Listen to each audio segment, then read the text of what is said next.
থেকে উঠেই চলে আসলাম বাইরে। এসে প্রতিদিন অভ্যাস হয়ে গেছে এই বেগুন গাছগুলো দেখা। বাইরে এসে কি অবস্থা কিরকম, আজকে আজকে একটু ভালো করি, তাই আজকে উঠে ব্লগটা শুরু করলাম।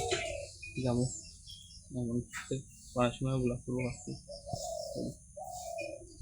গাইস এখন যাচ্ছি পড়তে, ঘুম থেকে উঠে আবার চোখ মুখ হাত মুখ ধুয়ে নিলাম, এখন যাবো পড়তে। যাই পড়ে আসি, পড়া শেষ পরে এখন বাড়ি যাচ্ছি, পড়াশোনা করে এখন বাড়ি যাচ্ছি। কি সুন্দর আবহাওয়া, এখন শীতের আবহাওয়া প্রায় চলে এসছে।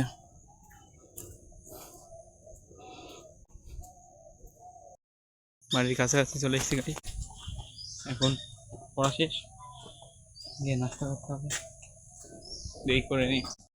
সকালের নাস্তা ভাত ভাজি, এখন খাওয়ার খেয়ে নিই। দোকানে কাজ আছে তাই যাই দোকান থেকে জিনিসগুলো নিয়ে আসি,